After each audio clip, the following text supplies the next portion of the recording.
BLA, BRAS, BLF और Daesh जैसे ग्रोहों का असल मकसद अवाम के सामने आ चुका है। ये सिर्फ और सिर्फ जाती दुश्मनी और खानदानी झगड़ों को रियासती जंग का नाम देते हैं। अगर कोई बलोच शहरी उनके जुल्म के खिलाफ आवाज उठाए तो वो उसे कत्ल कर देते हैं और फिर ये प्रोपेगेंडा करते हैं कि वो रियासत का मुखबिर था। यही उनका पुराना वतेरा है। दुश्मनी निभानी हो तो बंदूक करो अवाम की तरफ, झगड़ा खत्म करना हो तो इल्जाम रियासत परस्ती का। असल में ये अपनी जाती लड़ाइयों को बलोच अवाम की जंग बनाकर पेश करते हैं ताकि नौजवानों को गुमराह करें और उन्हें अपने जाती एजेंडे का ईंधन बनाएं।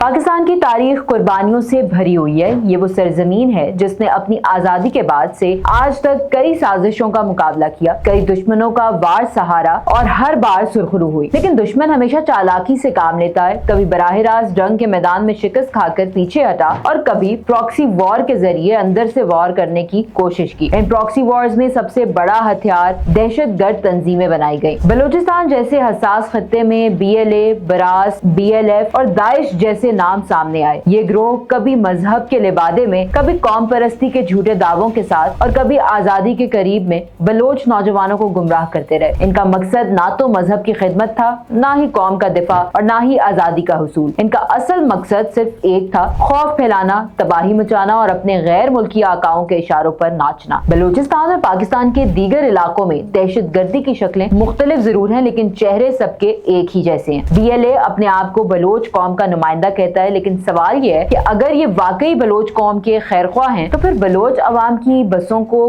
क्यों जलाते हैं, स्कूल की वैन्स को क्यों निशाना बनाते हैं, मजदूरों के ट्रकों को क्यों आग लगाते हैं? क्या बलोच अवाम ही उनकी कौम नहीं? इसी तरह दाइश अपने आप को इस्लामी खिलाफत का सिपाही करार देता है, लेकिन उनके हमले कहाँ होते हैं? मस्जिदों में, इमाम बारगाहों में, मिलाद की महफिलों में, बाजारों में और ईदगाहों में। ये कहाँ का इस्लाम है जो अपने ही भाई को कत्ल करने की इजाजत देता है? ये कहाँ की खिलाफत है जो नमाजियों को खून में नहलाने पर फख्र करती है? ये सब ग्रोह सिर्फ नाम बदलते हैं, लेकिन असल में उनकी रूह एक है। उनकी सरपरस्ती बाहर से होती है, उनका एजेंडा पाकिस्तान को कमजोर करना होता है और इनका हदफ हमेशा मासूम अवाम बनते हैं। फितनौल हिंदुस्तान के ये एजेंट हमेशा अपनी नाकामियों को छुपाने के लिए झूठ का सहारा लेते हैं। अगस्त के महीने में उन्होंने दावा किया कि 19 गाड़ियां उन्होंने तबाह की हैं, लेकिन जब हकीकत सामने आई तो पता चला कि उन गाड़ियों में ना तो फौजी ट्रक थे और ना ही रियासती इदारों की गाड़ियां, बल्कि ये आम आवाम की बसें, मजदूरों की वैन्स, स्कूल की वैन्स और राशन ले जाने वाले ट्रक थे। यानी जो नुकसान हुआ वो बराह रास्त अवाम को पहुंचा। किसी का बच्चा स्कूल ना पहुंच सका, किसी मजदूर की मजदूरी खत्म हो गई, किसी घर का राशन जल गया और किसी बीमार को दवा वक्त पर न मिल सकी। लेकिन ये दहशतगर्द तंजीमें बड़ी ढिठाई से ऐलान करती रही कि उन्होंने रियासत को घुटने टेकने पर मजबूर कर दिया। क्या रियासत की ताकत अवाम की बसों पर टिकी है? क्या एक मजदूर की वैन जलाने से रियासत हिल जाती है? ये महज बुज़दिलाना हरकतें हैं जिन्हें बढ़ा चढ़ाकर अस्करी कामयाबी बनाकर पेश किया जाता है ताकि फंडिंग जारी रहे और झूठे हीरो बनने रहे। BLA, BRAS, BLF और दाइश जैसे ग्रोहों का असल मकसद अवाम के सामने आ चुका है। ये सिर्फ और सिर्फ जाती दुश्मनी और खानदानी झगड़ों को रियासती जंग का नाम देते हैं। अगर कोई बलोच शहरी उनके जुल्म के खिलाफ आवाज उठाए तो वो उसे कत्ल कर देते हैं और फिर ये प्रोपेगेंडा करते हैं कि वो रियासत का मुखबिर था। यही उनका पुराना वतेरा है। दुश्मनी निभानी हो तो बंदूक करो अवाम की तरफ, झगड़ा खत्म करना हो तो इल्जाम रियासत परस्ती का। असल में ये अपनी जाती लड़ाइयों को बलोच अवाम की जंग बनाकर पेश करते हैं ताकि नौजवानों को गुमराह करें और उन्हें अपने जाती एजेंडे का ईंधन बनाएं। कितने ही नौजवान ख्वाब देखते हैं कि वो आजादी के सिपाही हैं, लेकिन हकीकत में वो सिर्फ उन सरदारों और लीडरों के जाती लड़ाई के हथियार होते हैं। आखिर में यही नौजवान मारी मारी लाश की सूरत में किसी पहाड़ी के नीचे फेंक दिए जाते हैं और फिर उनके नाम पर झूठा बयानिया बेचा जाता है। अगस्त के महीने में हुकूमत बलूचिस्तान ने कई इलाकों में सिक्योरिटी खदशात के बायस मोबाइल सिग्नल्स बंद किए। इस दौरान कोई बड़ा वाकया अवाम ने अपनी आंखों से नहीं देखा, लेकिन इन दहशतगर्द तंजीमों ने पुरानी तस्वीर, पुरानी वीडियोस और झूठी खबरें सोशल मीडिया पर डालकर ये तासुर दिया कि जैसे उन्होंने बहुत बड़े हमले किए हैं। ये इनका पुराना खेल है। हकीकत में जब मैदान में नाकाम होते हैं तो सोशल मीडिया पर कामयाब दिखने की कोशिश करते हैं। अवाम अब बाशऊर हो चुके हैं, वो जानते हैं कि ये तस्वीर झूठी हैं और ये बयानिया सिर्फ ड्रामा है। बलोच अवाम अब समझ चुके हैं कि ये तंजीमें मीडिया पर जिंदा रहने के लिए झूठ का सहारा सहारा लेती हैं। उनकी हकीकत यही है कि ये अपने आकाओं के सामने जिंदा दिखने के लिए प्रोपेगेंडा करते हैं, वरना मैदान में उनकी औकात सिर्फ पटाखे फोड़ने की जितनी है। अब जरा असल हकीकत की तरफ आए। पाकिस्तान उन दहशतगर्द तंजीमों का सबसे बड़ा शिकार है। अगर BLA वाकई बलोच अवाम की खैर ख्वाह होते तो वो बलोच बच्चों को क्यों मारते? अगर दाइश वाकई दीन के नाम पर होती तो वो नमाजियों को क्यों निशाना बनाती? हकीकत यह है कि उन सब का हदफ पाकिस्तान है। बलोचिस्तान की मट्टी गवाह है कि उसने हजारों शहीदों का खून देखा। ये वो शहीद हैं जिन्होंने अपनी जानें इस वतन की हिफाजत के लिए कुर्बान की। फौजी जवान हो या पुलिस एहलकार, असातिज़ा हो या मजदूर, बच्चे हो या बुजुर्ग, सब ने इस दहशत गर्दी का सामना किया है। पाकिस्तान ने हमेशा इन दहशत गर्दों के खिलाफ डट कर मुकाबला किया। यही वजह है कि दुनिया की बड़ी ताकतें भी तस्लीम करती हैं कि पाकिस्तान दहशत गर्दी के खिलाफ जंग में सबसे आगे है। अमेरिका हो, यूरोप हो या अक़वाम मुत्तहिदा, सब ने ये माना है कि पाकिस्तान ने सबसे ज्यादा कुर्बानियां दी हैं। ये दहशत गर्द तंजीमें अपने आप को आजादी के मुजाहिद कहती हैं, लेकिन हकीकत में ये कराए के कातिल हैं। कोई बताए कि आजादी की जंग में बच्चों की स्कूल वैन क्यों चलाई जाती हैं? आजादी की जंग में मजदूरों को क्यों कत्ल किया जाता है? आजादी की जंग में मस्जिदों पर हमले क्यों किए जाते हैं? असल में ये तंजीमें सिर्फ और सिर्फ भारतीय फंडिंग पर पलती हैं। दिल्ली के हुक्मरान उन्हें चंद सिक्के फेंकते हैं और ये बलोच अवाम का खून बहाकर वाह-वाह लूटते हैं। फिर उनकी तस्वीरें भारतीय अखबारात में छपती हैं और ये समझते हैं कि उन्होंने कोई बड़ी कामयाबी हासिल कर ली। हकीकत ये है कि ये सब गुलाम हैं। उनके मालिक दिल्ली में बैठे हैं और ये बलोच अवाम के जिस्मों पर गोलियां बरसाकर अपनी वफादारी का सबूत देते हैं। बलोच अवाम ने इन सब का असल चेहरा पहचान लिया है। अब ना वो उनके प्रोपेगेंडे पर यकीन करते हैं और ना उनके दावों पर। आज बलोच अवाम जानते हैं कि असल दुश्मन यही ग्रोह हैं और असल मुहाफिज वो हैं जो अपनी जानें कुर्बान करके अवाम की हिफाजत करते हैं। अवाम अब उन दहशतगर्दों के बयानिए पर हंसते हैं। जब ये कहते हैं कि हमने रियासत को घुटने टेकने पर मजबूर कर दिया, तो अवाम पूछते हैं कि रियासत की कौन सी गाड़ियां? वही बसें जिन पर हमारे बच्चे स्कूल जाते थे, या वही ट्रक जो हमारे घरों में आटा लाता था? यही वो हकीकत है कि फितनतुल हिंदुस्तान के ये एजेंट अब माजी का किस्सा बनने वाले हैं। उनके झूठ बेनकाब हो चुके हैं, उनकी साजिशें अवाम समझ चुके हैं और उनकी बुज़दिली सबके सामने आया हो चुकी है। पाकिस्तान ने अपने खून से ये सबूत दिया है कि वो दहशतगर्दी के खिलाफ जंग में सबसे आगे है और ये दहशतगर्द तंजीमें अब सिर्फ तारीख के कूड़ेदान में दफन होने के लिए बाकी हैं।